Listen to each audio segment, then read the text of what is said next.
నమస్కారం, నేను మీ షణ్ముఖ్. ఈరోజు మన ముందర పొలిటికల్ అనలిస్ట్ మధుసూదన్ రెడ్డి గారు ఉన్నారు. నమస్కారం మధుసూదన్ రెడ్డి గారు. షణ్ముఖ్, దేశంలో ఒకవైపు బియ్యం ధరలు పెరిగి ప్రజలు గగ్గోలు పెడుతున్నారు.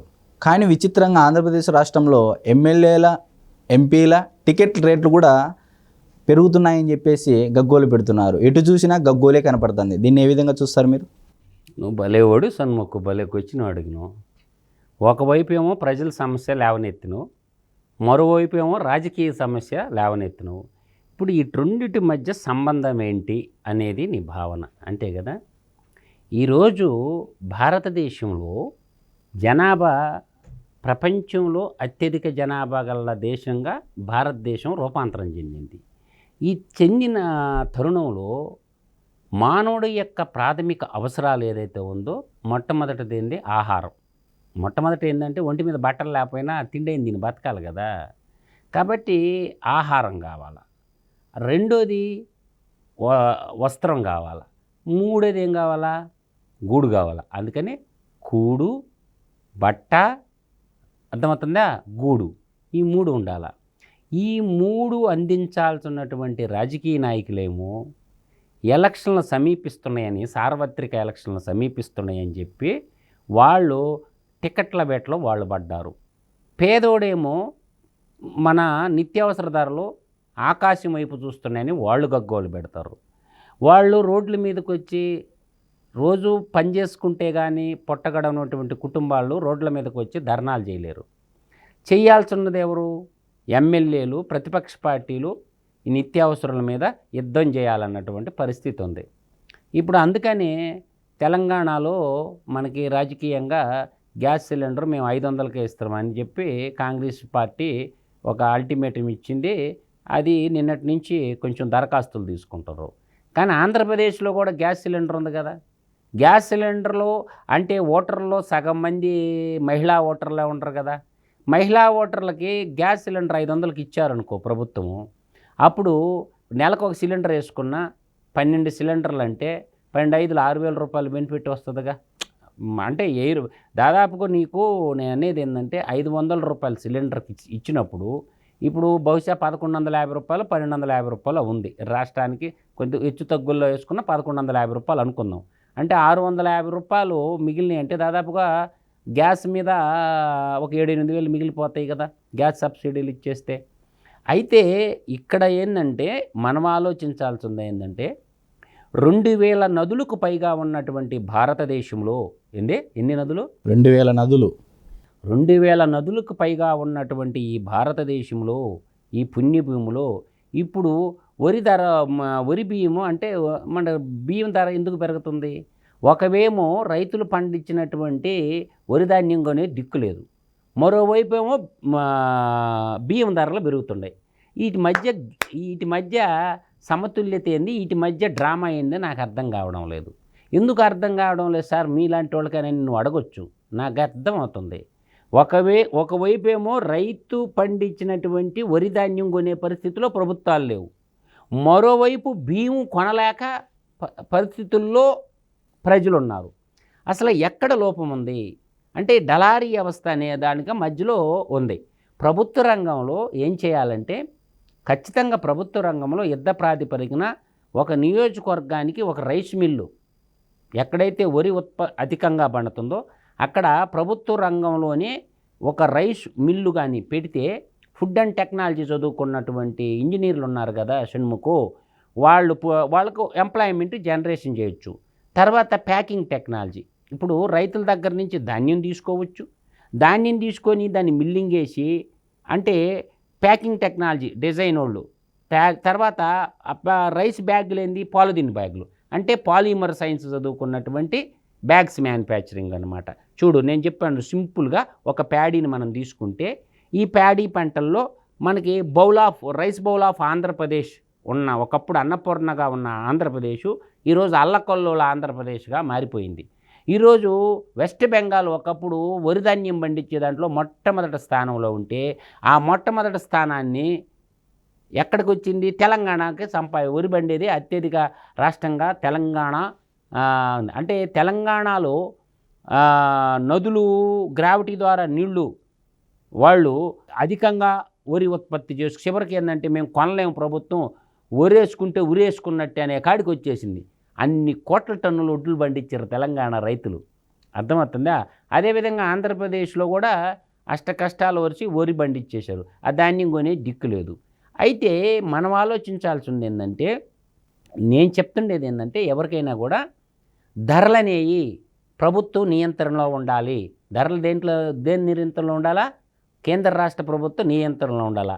ఆ నియంత్రణ కోల్పోయినప్పుడు ఏమవుతాయంటే, ప్రైవేటు వాళ్ళ చేతుల్లో ఉంటే ఇష్టారాజ్యంగా పెంచేస్తారు. ఎందుకంటే పెద్ద పెద్ద కార్పొరేట్ కంపెనీలు ఉన్నాయి కదా, పెద్ద పెద్ద ధనవంతులు ఉన్నారు కదా, వాళ్ళందరూ ఏం చేస్తారంటే ప్రైవేట్ రైస్ మిల్లుల్లో ఈ యొక్క ఆహార ధాన్యాలని దాపెట్టేస్తారు.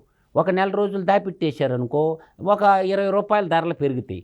20 రూపాయలు పెరగటం వల్ల ఎంత ఆదాయం వస్తుంది? పండించినోడి కాడేమో తక్కువ ధరకి ఒడ్లు కొట్టేస్తారు, మార్కెట్లో దాపెట్టేస్తారు, రైస్ దాపెట్టేస్తారు. ఆ దాపెట్టేయటం వల్ల ఏమవుద్ది? ధరలు పెరుగుతాయి. అంటే డిమాండ్ కొరత సృష్టిస్తారు. ఏంది?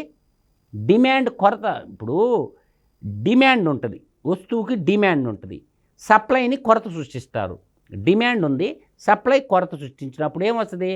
ఇప్పుడు సప్లై కొరత ఏర్పడినప్పుడు డిమాండ్ వచ్చింది కదా, డిమాండ్ అయినప్పుడు ఏమొస్తుంది? వస్తువు ధర పెరుగుద్ది, ఆటోమేటిక్గా పెరుగుద్ది. ఇది ఒక ఎకనామిక్స్ థియరీ అనమాట. సప్లైని బ్యాన్ చేయడం, తద్వారా డిమాండ్ని పెంచుకోవడం, ఆ డిమాండ్ పెరగడం వల్ల వస్తువు యొక్క ధర పెరగద్ది. అంటే సప్లై, డిమాండు, ధర, దీని మధ్య వ్యత్యాసం అంచనా వేసుకోవాలి ఎవరు కూడా. ఈరోజు భారతదేశంలో 145 కోట్ల జనాభా ఉన్నారు కదా. ప్రస్తుతం దేశం యొక్క అవసరం ఎంత ఉందంటే 11.05 కోట్ల మెట్రిక్ టన్నులు ధాన్యం అవసరం ఉంది భారతదేశం మొత్తానికి. అంటే వరి ఎక్కువగా తింటారు కాబట్టి ఆసియా దేశాల్లో. కానీ దీన్ని మనము 2030 నాటికి భారతదేశానికి సంబంధించినటువంటి ఒక డేటా మన ముందు ఉంది షణ్ముఖు. 12 కోట్ల మెట్రిక్ టన్నులు ధాన్యం కావాలి భారతదేశానికి. అదే 2050 నాటికల్లా దాదాపు 14 కోట్ల మెట్రిక్ టన్నులో వరి ధాన్యం కావాలా. ఈ ఒకవైపు ఏమో భూమి పెరగదు. అర్థమవుతుందా షణ్ముఖు? ఒకవైపు ఏమో భూమి పెరగదు. కానీ ఇక్కడ ఒక విషయం అండి, ఈ మధ్యకాలంలో ఈ ఆంధ్రప్రదేశ్ రాష్ట్రంలో ఇప్పుడున్న గవర్నమెంట్లో రైతులు కొంతమంది గిట్టుబాటు ధర లేకోకుండా పంట విరామం కూడా ప్రకటించారు. దీనివల్ల కూడా కొరత ఏర్పడచ్చు కదా. అవపడద్ది. దానికి దాన్ని నేను క్లియర్గా చెప్తా. బలిపడి నువ్వు చెప్తా, కరెక్ట్గా చెప్తా ఇను. ఒకవైపు ఏమో దేశ జనాభా పెరుగుతూ ఉంటుంది, అల్లు పెరగకుండా పోరాటం యోధుడిలాగా పెరుగుతూ ఉంటుంది. ఒకవైపు ఏమో భూమి పెరగదు. భూమి అయితే ఎట్టి పరిస్థితుల్లో పెరగదు. ఏం చేసి జనాభా పెరగద్ది అంటే పట్టణీకరణ పెరగద్ది. జనాభా పెరుగుతున్నప్పుడు పట్టణీకరణ ఆటోమేటిక్గా పెరగద్ది, భూమి పెరగదు. ఈ భూమి పెరగనప్పుడు ఏం చేయాలా?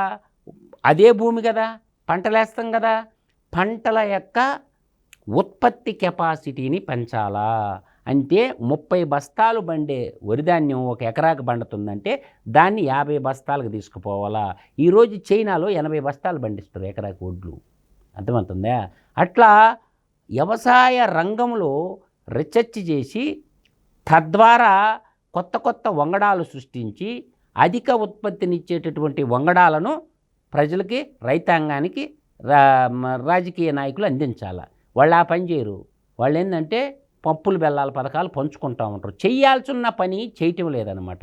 ఇంకొకటి చెప్తాను, భూములు సారవంతం కూడా పెంచాలా. భూముల్లో సారవంతం లేకపోతే పంట ఈల్డ్ రాదు. ఇప్పుడు ఏం చేసినాయి, పురుగు మందులు ధరలేమో ఈ పురుగు మందులు తయారు చేస్తే కంపెనీల కాడ లక్షల డబ్బులు తీసేసుకొని, లంచాలు తీసేసుకొని వాళ్ళు ధరలు ఎంతైనా పెంచుకుంటారు అనమాట. ఇవి నీకు ఒక చిన్న మందు చెప్తాను షణ్ముఖు. ఆ మందు 1 లీటర్ వచ్చి 3,000. ఎంత? 3,000 లీటరు. 3,200, 3,600 కూడా అమ్ముతారు ఆ మందు. దాని పేరే కస్టోడియా. నేను అంటుండేది ఏంటంటే పురుగు మందుల ధరలు పెరిగిపోతున్నాయి, ఎరువుల ధరలు విపరీతంగా పెరిగిపోతున్నాయి. పెరిగిపోయినప్పుడు అప్పుడు కాస్ట్ ఆఫ్ ప్రొడక్షన్ ధర పెరుగుతున్నప్పుడు రైతుకేమో ధర తగ్గుతూ ఉంది. ధర ఆ రేషియోలో పురుగు మందులు పెరిగిన రేషియోలో, అర్థమవుతుందా, రైతు పండించిన పంటకి గిట్టుబాటు ధర పెరగటంలా. అందువల్ల ఈ నష్టానికి ఈ పని చేసే బదులు టీ కొట్టి పెట్టుకోవటం మేలురా నాయన అని రైతులు అనుకుంటున్నారు. కాబట్టి నేను అంటుండేది ఏంటంటే రాజకీయ నాయకులు ప్రజల వైపు చూడండి. సామాన్యుల యొక్క నిత్యావసర ధరలో బాగా బగబగ మండుతుండయి. ప్రజలకు మండింది అనుకో, మీకు మంట ఎలా పెట్టాలో ఎలక్షన్లో పెడతారు. కాబట్టి మీరు కోట్లు ఇచ్చి సీట్లు కొనుక్కుంటారు, ఎమ్మెల్యేలు అవుతారు. సరే, ప్రజల బాధలు ఎవరు తీర్చాలా? కాబట్టి నేను అంటుండేది ఏంటంటే, ప్రజలు ఒకసారి ఆలోచించుకోండి. రాబోయే ఎలక్షన్లో మీకు ప్రజలకు సేవ చేసేటటువంటి ఎమ్మెల్యేని ఎన్నుకుంటారా, కోట్లు డబ్బు పెట్టి సీటు కొనుక్కున్నోడికి మీరు ఓట్లు వేస్తారా? ప్రజలకు నిత్యం అందుబాటులో ఉండి ప్రజలకి కావాల్సినటువంటి ప్రజల హక్కుల పక్కన అంటే ప్రజలందరూ పోరాడలేరు కదా షణ్ముఖు. ప్రజల ప్రతినిధిగా పోరాడేవాడు కావాలా. చీనీ తోటలు ధరలు కానివ్వండి, తర్వాత టమాటా రైతులైతేనేమి, వరి రైతులైతేనేమి, పొగాకు రైతులైతేనేమి, మొక్కజొన్న పంట రైతులైతేనేమి, తర్వాత హార్టికల్చర్ రైతులైతేనేమి, వీళ్ళందరూ కూడా ఒక సంఘటితమైపోయి వీళ్ళందరికీ వాళ్ళ తరపున మాట్లాడే మంచి ప్రజాప్రతినిధులు. ఇప్పుడు రాజకీయ పార్టీలకి అడుగులకు ముడుగులు ఎత్తి పాలేరుల బతుకులు బతికేదంటే ప్రజల బతుకు బతకమంటుండ. పాలేరు బతుకొద్దు ఎమ్మెల్యేలు కావాలనుకున్నోళ్ళు చిత్తశుద్ధితో ఎమ్మెల్యేలు కావాలా, ప్రజాసేవ చేయాలనుకున్న పాలేరు బతుకు బతకండి. ప్రజలు మీకు ఓట్లేసి గెలిపించారు కాబట్టి, ప్రజలు కష్టాల్లో ఉన్నారు కాబట్టి వాళ్ళ వైపున నిలబడి, ప్రజాపాలన వైపు నిలబడి ప్రజలకు కావాల్సిన అవసరాలన్నీ తీర్చే విధంగా పరిపాలన ఉండాలే కానీ ప్రజల్ని గాలి కుదిలేసి వీళ్ళందరూ టికెట్ వేటలో పడి ఈ డబ్బులు పెట్టి ఓట్లు కొనేవాడు, డబ్బులు పెట్టి సీటు కొనేవాడు ప్రజలకు సేవ చేస్తాడా? డబ్బులు పెట్టి ఓట్లు కొనేవాడు, డబ్బులు పెట్టి సీటు కొనుక్కుండేవాడు ప్రజలకు సేవ చేస్తా అనుకుంటాడా? వాడు స్వార్థం కోసం ఉంటాడా? ప్రజల భూములు కొట్టేయటం అనుకుంటాడు. అర్థమైందా? ప్రకృతి వనరులు దోసేయటానికి అవుతాడే తప్ప. కాబట్టి నేను అంటుండేదంటే, సలసలా బియ్యం ధరలు మండిపోతుండే. కేంద్ర రాష్ట్ర ప్రభుత్వాలు ఈ బియ్యం ధరలు, నిత్యావసర సరుకుల ధరలు తగ్గించి తెలుగు ప్రజల్ని కాపాడాలని చెప్పి నేను విజ్ఞప్తి చేస్తుండా ఆంధ్రప్రదేశ్ రాజకీయ నాయకులందరికీ కూడా. కాబట్టి ప్రజా సంఘాలన్నీ ఇప్పుడు రోడ్ల మీద ఉండే, అంగన్వాడీ సంఘాలు, వాలంటీర్లు, తర్వాత పారిశుద్ధ్య కార్మికులు, ఇంకా సామాన్యులు కూడా ఇంట్లో నుంచి గ్యాస్ స్టవ్, గ్యాస్ సిలిండర్ తెచ్చి రోడ్డు మీద పెట్టి వంట వండుతారు. కాబట్టి ప్రజలందరూ కూడా రోడ్ల మీదకి వచ్చేసి, ఆంధ్రప్రదేశ్ రోడ్ల మీదకి వచ్చి మిడిల్ క్లాస్ కుటుంబాల వాళ్ళందరూ వచ్చి ఏం కొనేటట్టు ఏం తినేటట్టు లేదు, లచ్చులో లచ్చన్న ఈ లుచ్చాగాళ్ల రాజ్యంలో. ఏంది? ఏం కొనేటట్టు లేదు, ఏం తినేటట్టు లేదు. అర్థమైందా? లచ్చులో లచ్చన్న ఈ లుచ్చాగాళ్ల రాజ్యంలో అని, ఈ లుచ్చాగాళ్ల రాజ్యంలో ఏం కొనేటట్టు లేదు, ఏం తినేటట్టు లేదు. మరి అయితే ఈరోజు మనకు రైతులు గగ్గోలు పెడుతున్న, నిత్యావసర ధరలు పెరుగుతున్న, రాజకీయ నాయకుల గోల మాత్రము మా టికెట్ ఇంత రేటు అంత రేటు అనే ఊబిలోనే ఉన్నారు. ఒక టికెట్కు 100 కోట్ల 150 కోట్ల అనే పరిస్థితిలో ఉన్నారు తప్పితే కానీ రైతుల కన్నీటి గాథను పర్యవేక్షించే కానీ సమీక్షించే పరిస్థితి లేదు రాష్ట్రంలో. మరొకసారి అందరూ ఆలోచించాలని కోరుకుంటూ మరొక అంశంతో మళ్ళీ కలుద్దాం. నమస్కారం.